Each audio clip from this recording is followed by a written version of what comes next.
ধান খেতে কাজ করে কৃষক, এদের মধ্যে কোনো দুর্নীতি নাই।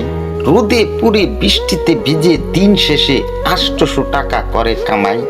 দুর্নীতি ধোঁকাবাজি কি জিনিস বুঝে না এই সহজ সরল মানুষগুলো, তাই তাদেরকে নিয়ে গল্পটা সাজাই।